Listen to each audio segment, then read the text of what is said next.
boa noite. Estamos iniciando mais um De Olho na Saúde, sempre agradecendo o carinho de você que nos assiste. Lembrando que também estamos no Instagram com De Olho na Saúde.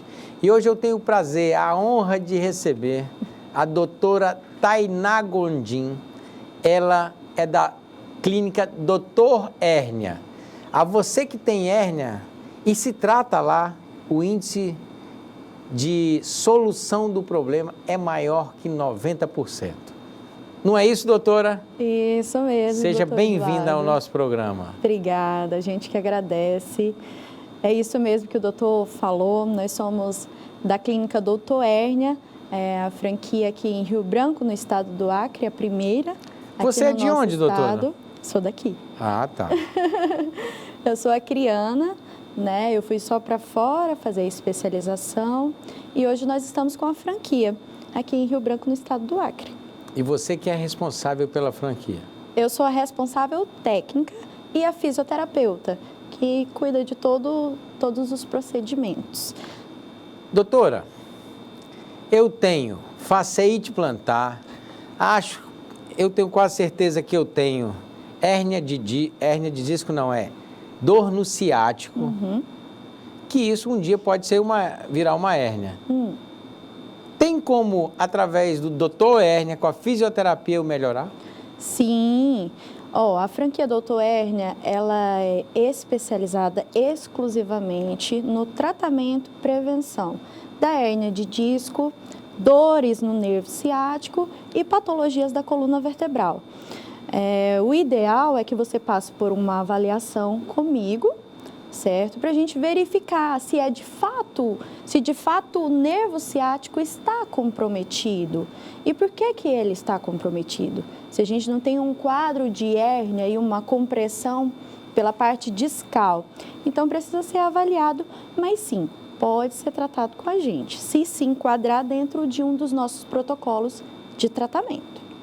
Então, a você que nos assiste, em vez de você ficar torto, procure o Doutor Hérnia, que ele vai lhe deixar sempre com uma boa forma. Mas voltando aqui para o nosso assunto, doutora, quando eu falo eu, é porque eu tenho de vez em quando algumas dores, sim. Né? Elas melhoraram, mas elas nunca cessam, né? Então, assim, eu quero saber, lá vocês têm convênio, é só particular, existe Unimed nesses casos, como é que funciona lá? Hoje nós temos convênio com a Real, certo? A nossa parceria, no momento, é só com ela. E assim, porque não... No início, nós não tínhamos convênio. O que a gente sempre falava, o convênio, ele não tem esse suporte que a Doutor Hérnia tem, entendeu? Ele não oferece o tratamento que a Doutor Hérnia oferece. Mas hoje, nós já entramos em contato com a Real e nós temos o convênio com a Real. Perfeito. E eu fiquei sabendo, doutora, que vocês têm um método de vocês de tratamento. É verdade isso ou não? É um segredo? Você pode falar aqui pra gente? Eu fiquei curioso de saber. Não posso revelar. Por quê? Né? São técnicas exclusivas da franquia. Né? O método é nosso. Então, assim, a gente não abre, né, em público, mas a gente revela aos pacientes, né? Quem vai lá é avaliado, eu explico qual protocolo ele se enquadra e como que funciona o protocolo, como que ele será tratado, tá? São técnicas exclusivas, não tem nada de choque, gelo, o que a gente está acostumado com a fisioterapia, né? Porque Entendi. Eu sou fisioterapeuta. A franquia, ela só trabalha com fisioterapeutas. E são fisioterapeutas especializados por eles, certo? Ah, entendi. Eles têm, tipo, um método deles e uma especialização deles. Então, você passou por um treinamento do Doutor Hérnia. Sim. Para aprender todas as técnicas exclusivas, como que funciona o organismo, como que reage, tudo. E qual é a média de número de sessão? Digamos lá que eu tenha um caso leve aí de hérnia não, mas dor no ciático, a fasciite plantar, que pode ser ajudada com alongamento, que eu saiba, né? A média, existe assim, em média, tantas sessões? Como é que funciona aí? É até interessante falar, porque geralmente o paciente, ele pergunta, doutora, como que funciona o pagamento? É por sessão, alguma coisa do tipo? A gente trabalha com protocolos fechados, né? Então, a gente tem 11 protocolos de tratamento. A gente tem um protocolo curto, por exemplo, um protocolo curto, um protocolo de prevenção, são 8 sessões dentro desse protocolo. E geralmente em quanto tempo? Aí tem uma duração de 1 mês com a gente, porque o paciente vai 2 vezes na semana. E são 30 minutos apenas por sessão. Já é o suficiente para a aplicação da técnica. O mais longo que a gente tem a duração de 3 meses, que aí são 24 sessões. Então, são protocolos fechados. Não trabalhamos Então, a média de 8 sessões. Então, assim, o valor, ele vem de acordo com o pacote. Você pode falar o valor para o nosso telespectador? Em média, varia, assim, de pacotes, né? De 1.000 a 3.000. Entendi. Depende da patologia que ele tem, né? Isso, depende. E depende de qual protocolo, né? Vai exigir mais sessões, né? Fica com um preço mais elevado. O que eu gostei é que 95% do que nós estamos sentindo é resolvido, não é isso? Sim, a gente já tem mais de 40 mil casos aí atendidos e o nosso índice de aprovação é de 95,7% dos casos atendidos. E a franquia já está aqui na nossa capital há quanto tempo? Olha, doutor, completou agora 4 meses, a gente vai para o 5º mês aqui em Rio Branco. E onde que fica? Fica localizada ali na rua Floriano Peixoto, número 384, ali no bairro Centro, né, base ali, ao lado da CVC. Bem ali naquela rotatóriazinha que a gente... desce pro rio ali? Isso. Ah, ali é? Ali tem uma ótica também, né? Já funcionou uma ótica. Se eu não me engano, a ótica está do outro lado da rua, mas é mais escondidozinho. Certo, então é entrando para a base ali, né? Na esquina ali do lado da CVC. Do lado da CVC. Então, você que quer se tratar, já compra uma passagem na CVC e já vai sem dor, né? Já vai lá na doutora Tainá Gondim e faz o seu tratamento. Doutora, eu vou lá, viu? A fisioterapia, né? Eu tive agora lá no congresso e até aprovei o piso mínimo de vocês. Se eu não estou enganado, ficou em R$4.800, não é isso? Isso. Muito bem, como é que fala? Merecido, porque se você não sabe, durante a Covid, quem estava lá com você, do lado, na UTI, para fazer você respirar melhor, são os fisioterapeutas. Isso. Então, aqui, em nome de todos os fisioterapeutas, nós defendemos, sim, esse piso salarial. É justo, é merecido. E, se Deus quiser, que ele se estenda, né, para as outras classes, porque viver com um salário mínimo é sobreviver, né? Não é uma vida digna. E eu acho que todo mundo tem que ter o seu reconhecimento. Iniciando pela saúde, que os profissionais da saúde ficaram muitos sobrecarregados na pandemia. Eu não sei se a senhora acompanhou de perto viveu isso. Eu tive nos hospitais, ajudei lá, mas foi um momento duro da nossa história, né? Sim. Foi um momento duro. E se você nesse momento ficou meio torto, o doutor Hérnio está aqui, né, para resolver. Doutora, muito obrigado pela sua participação aqui conosco. É uma honra poder recebê-la aqui, falar um pouquinho que tem cura, né? Se você estava, às vezes, desiludido, eu não achei o preço tão caro, não tão acessível. O que é, né, esse valor para você, teoricamente, ficar, às vezes, se prevenir de que fazer uma cirurgia, se prevenir de que ficar afastado do seu trabalho. E, às vezes, esse afastamento vai fazer com que você até perca o trabalho, né? Deixe de trabalhar em algum setor. Então, assim, foi muito proveitoso para a gente. Eu Vou fazer um esforço para ir lá. Eu só não sei como é que eu vou manter esse tempo de 8, 10, 20 sessões, porque eu viajo muito, mas eu vou fazer questão de ir lá fazer uma visita, nem que seja para tomar um café e testar lá um pouquinho. Obrigado pela participação, doutora. Eu que agradeço. E cabe lembrar que não espere, né, o problema se instalar. Claro, de fato, né? Dê uma dica aqui, você está falando das considerações finais, quais são os maiores sinais que a pessoa percebe que às vezes você pode fazer a avaliação lá no Dr. Hérnia? Você sentia a famosa dor na coluna. Ai, doutora, minha dor aqui, ó, eu sinto uma dor, eu tomo uma medicaçãozinha, passa. Aí fica um bocadinho de tempo sem sentir, depois volta. Ou eu senti um formigamento, um negócio diferente nas minhas pernas ou nos braços, uma dormência.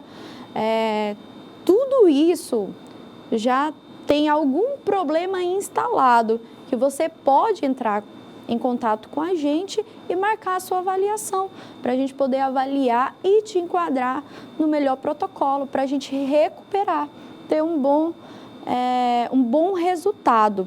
E mesmo que você não sinta nada, é sempre bom avaliar, fazer uns exames de imagem e aí a gente trata de forma preventiva. Então, quando eu for, eu já tenho que, teoricamente, se não levar uma tomografia, uma ressonância, o que você indica? Nós temos testes, então lá eu faço testes discais. A partir dos testes discais, mesmo que o paciente não leve um exame, uma ressonância, que é sempre pedido, né, assim, a respeito de hérnia, a gente já consegue detectar que o paciente tem hérnia de disco. Entendi. Só pelos testes. Só que o que acontece? Mesmo que o paciente não leve exame para mim, eu prescrevo uma ressonância da região onde ele sente o desconforto, né? E aí ele faz o exame e me apresenta, porque eu preciso verificar um exame de imagem também, fora os resultados da avaliação dos testes, tá? Perfeito. Estamos finalizando o nosso primeiro bloco. Foi uma honra receber a doutora Tainá Gondim, representando aqui o Dr. Hérnia, que evita que você fique torto, né, meu amigo? Então, você que está nos assistindo, vamos se cuidar. Ele tem o tratamento preventivo e é isso que nós precisamos. Você aí que tem mais de 35, 40 anos, está na hora. E muito obrigado por estar aqui, doutora. Estamos aguardando numa próxima, um próximo momento. Fiquem com Deus.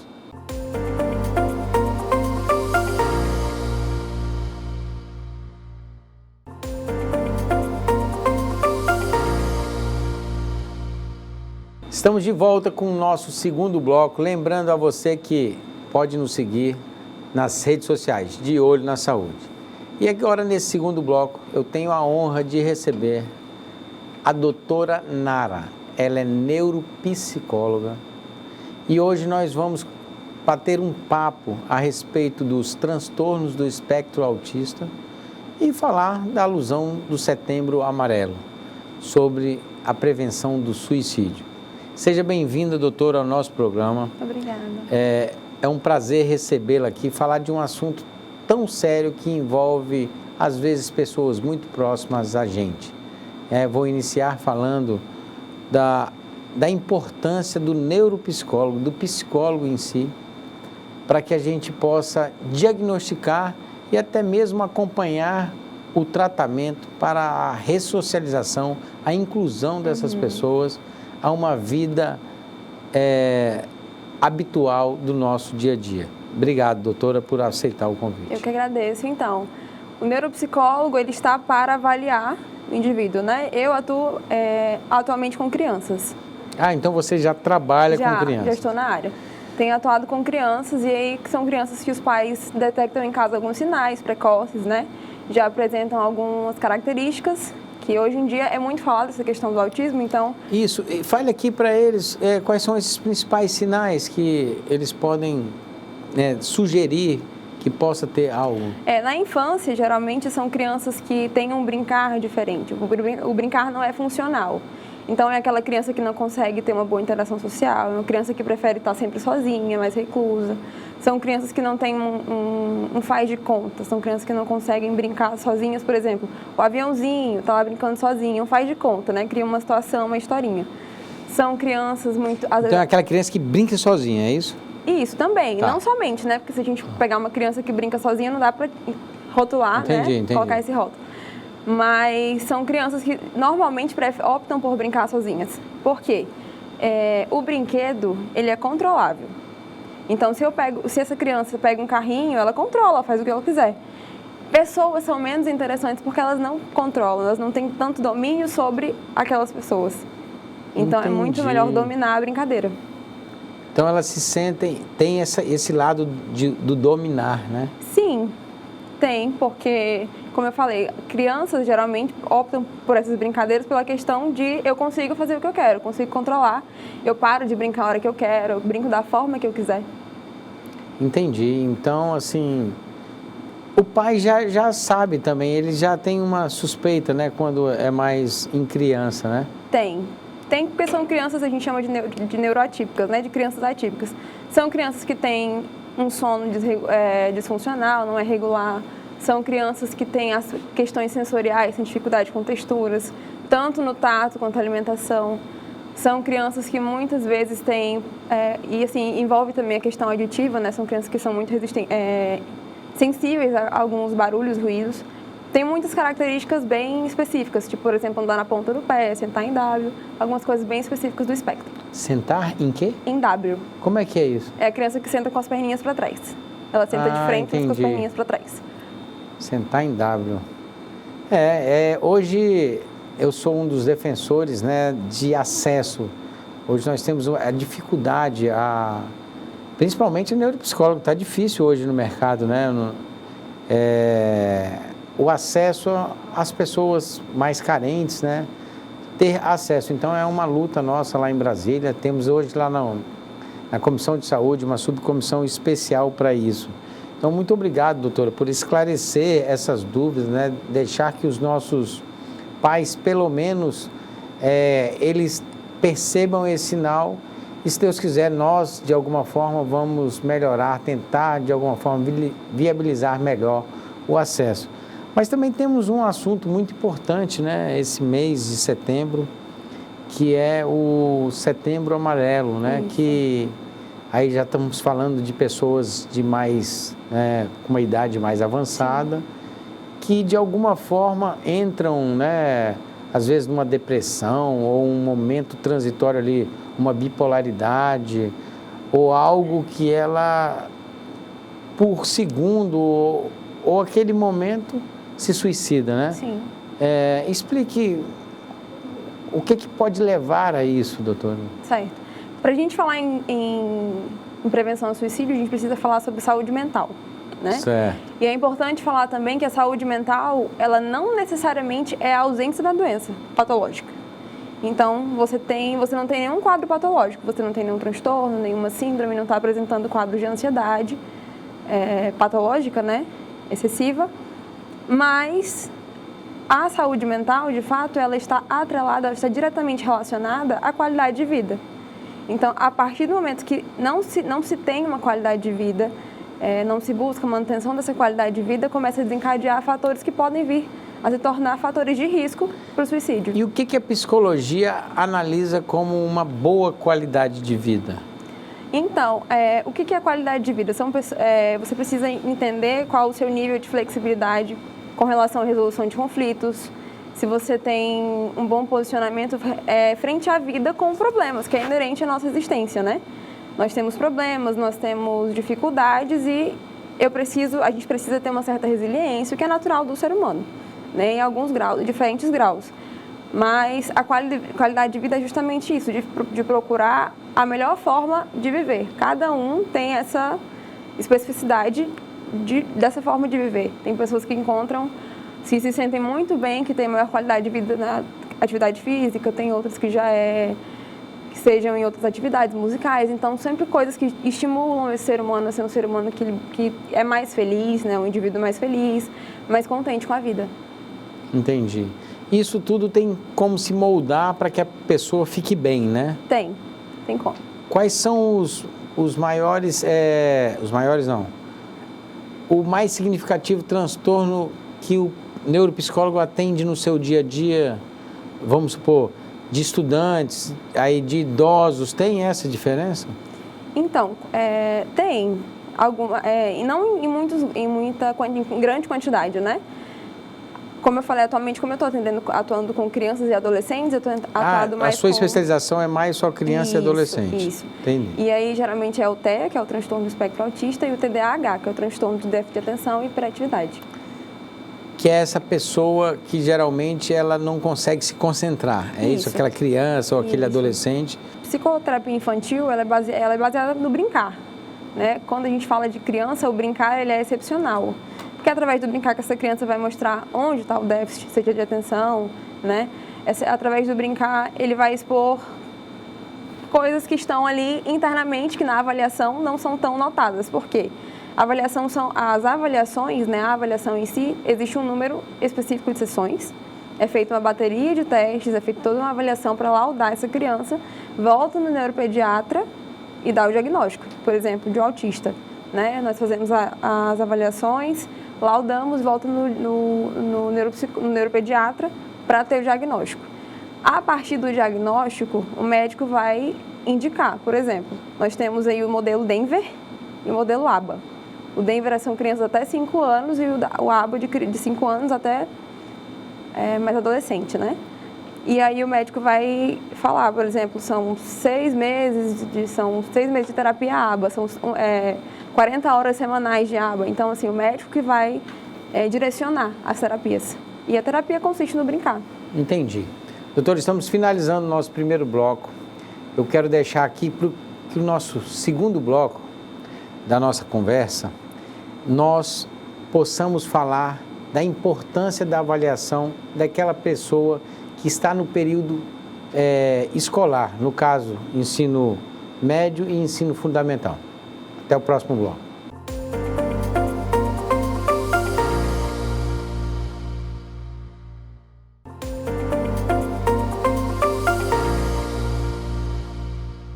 Estamos de volta com a doutora Nara, que ela é neuropsicóloga.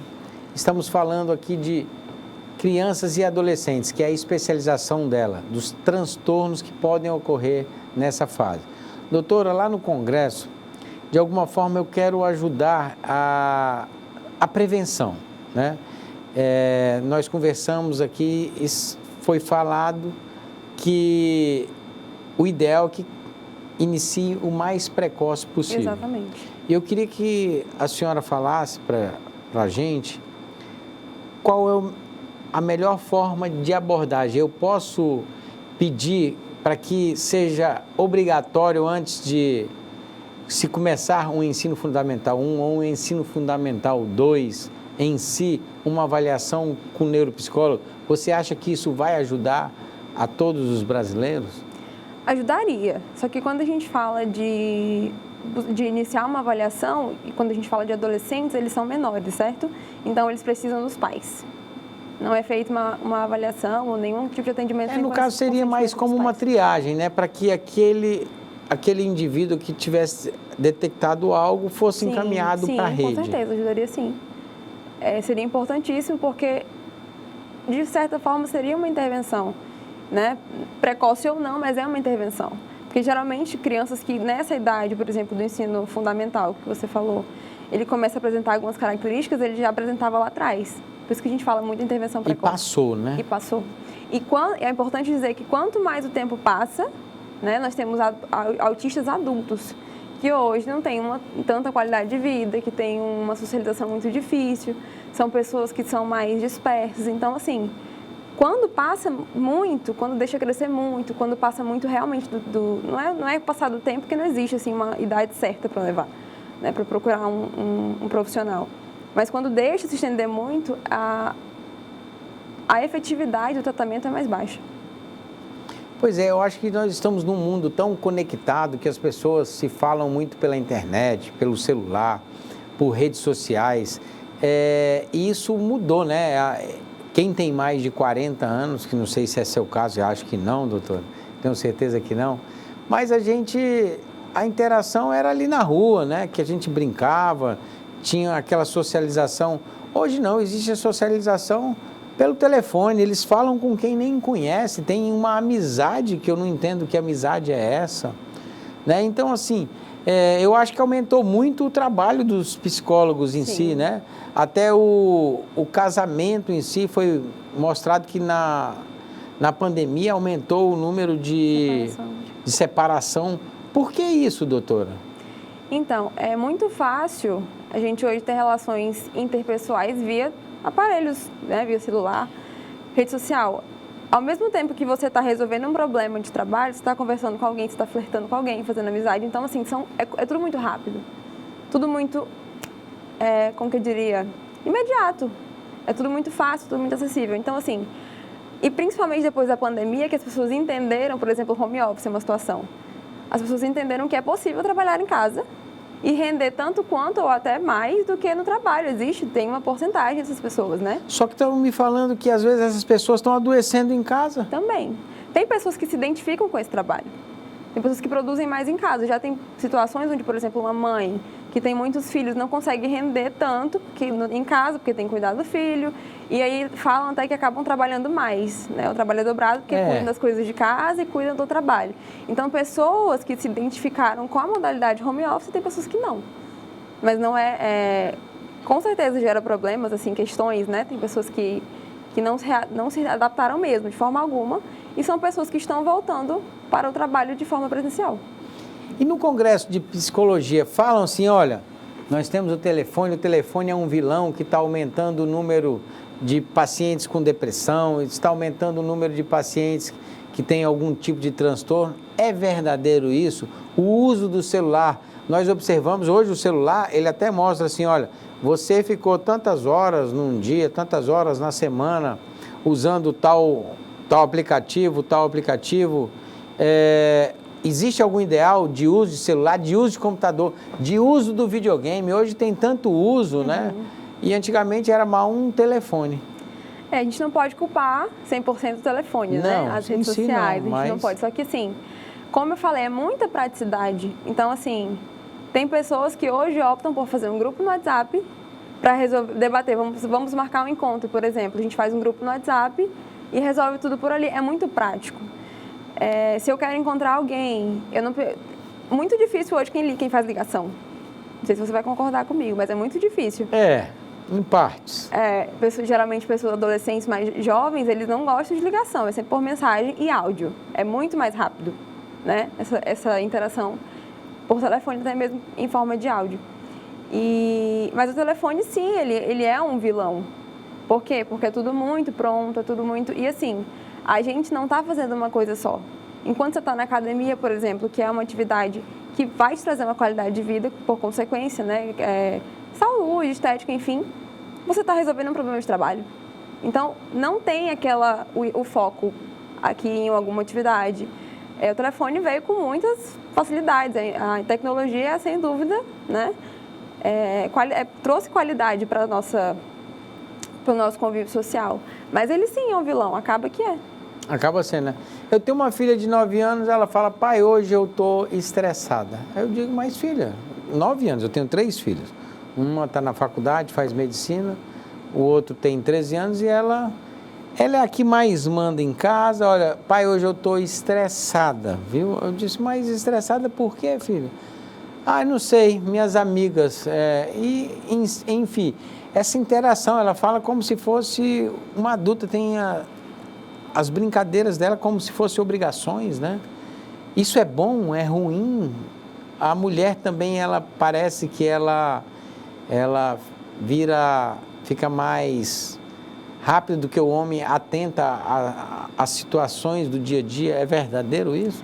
Então, tem algumas pesquisas que querem dizer que a mulher amadurece mais rápido, né, do que o homem. Mas hoje em dia, 9 anos ela tem, né? Isso. É uma chuva de informação. Você tem um aplicativo aí, o TikTok. que hoje em dia está E ela super tem em alta. TikTok. O TikTok, ele vai desde as dancinhas bobas até conteúdos muito importantes. Então, assim, hoje não há um filtro do que é bom e do que é ruim na internet. Até pesquisas falam também que a internet, o que a gente vê é a ponta do iceberg. O duro é muita que informação. é muita informação e às vezes, eu não sei se é a maioria, mas a maioria é muito errada, né? Sim. Porque ali eu coloco o que eu quero. Eu posso falar Exatamente. que, olha, não vá no psicólogo, eu posso falar, olha, todo mundo que não for no psicólogo tem risco de ter algum problema. Então, assim, e a pessoa, às vezes a criança, escuta aquilo e mentaliza e torna aquilo para ela uma obrigação. É difícil para a gente, como pai, saber o que nós vamos fazer. Porque quem tem condição não tem como vetar um filho de ter um celular. Sim. E hoje o celular, ele é televisão, ele é rádio, ele só não é telefone de ligar, né? Quase. Como é que você falou? Tudo o resto é muito mais prático. E essa vida realmente aumentou a procura por psicólogo? Sim. A área ainda é um pouco resistida, né?